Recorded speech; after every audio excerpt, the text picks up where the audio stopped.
I never told anyone this, not my friends, not my family, no one. But the truth is, I used to be someone else. It was one of those nights.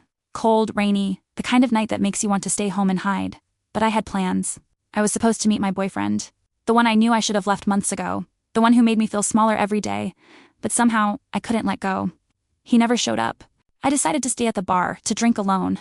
The neon lights flickered, casting long, trembling shadows on the floor. I felt the cold glass of my drink press into my palm, a mirror of the numbness spreading through my chest. Then, on impulse, I walked to the stage. I took the microphone. I sang a song I had never sung before, or so I thought. I sang like I had been holding a scream inside me for years. When I finished, the applause was polite, almost non-existent. But then, he approached. A man. Quiet. Serious. He handed me a card with no name, just a strange logo. "You sing exactly like before," he said. And then he disappeared into the rain.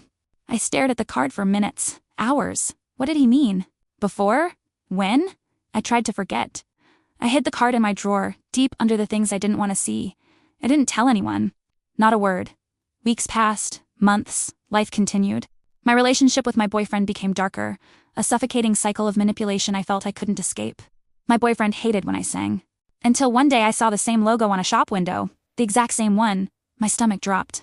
Everything came back. The song, the bar, his voice, his words. I remembered why I never told anyone. I remembered what I had felt that night. And I understood. Why some things are better left alone. But I couldn't ignore it anymore.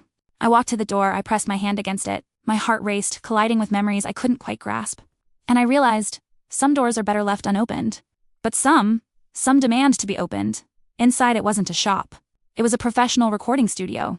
And there he was, the man from the bar waiting for me. "I've been waiting for you to remember," he said softly. Then he showed me something. A contract, with my name on it. He sat me down and told me the truth that had been erased from my soul. Years ago, I was a rising star. I had a major record deal ready to sign.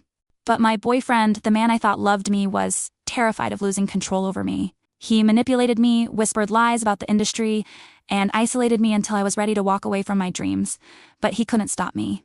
So the night of the accident, he pushed me. The accident on the stairs where I hit my head. It wasn't a stumble. It was the climax of his desperation to keep me under his thumb. In the hospital, my mind, broken and traumatized, protected me by erasing the ordeal. I forgot the music, I forgot the contract, and I forgot who he really was. The man in front of me had been my producer. My boyfriend had threatened his life to keep him away from the hospital. He had been living in fear, forced into silence. But when he saw me singing in that bar that rainy night, he couldn't help himself. He had to give me the card. For a moment I couldn't speak. Fragments of memories began to surface. A stage, bright lights, a crowd singing with me, my name on posters, the feeling of standing in front of thousands of people and knowing exactly who I was. And then the memory shattered like glass breaking in my mind. I pressed my hands against my temples. If all of this was real, then my entire life for the past few years had been built on something broken. Every decision, every fear, every step back. All shaped by something I couldn't even remember. And suddenly the silence in the studio felt heavier than anything I had ever felt before. Now the door is open. The silence is over. And as I look at the same logo from the card on the studio wall, I finally understand. I wasn't singing a new song that night.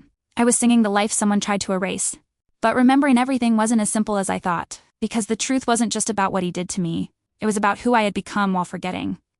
For years I had lived a smaller life, a quieter life, a life shaped by someone else's fear. And now I had to decide something terrifying. Who was I going to be? If I remembered everything. The producer told me what my boyfriend did could destroy him in court, and maybe it should, not just for me, but for the next person he might try to silence. The next dream he might try to control. Still, I didn't tell anyone, not my friends, not my family. Because the truth was, I still didn't know who I was becoming. Some memories are still missing. Some pieces of my life are still locked somewhere in my mind. Maybe one day I'll tell the whole story. But right now, I'm still discovering the person he tried to erase. And maybe the strangest part of all is this. I still don't know if the life I lost is the life I want back.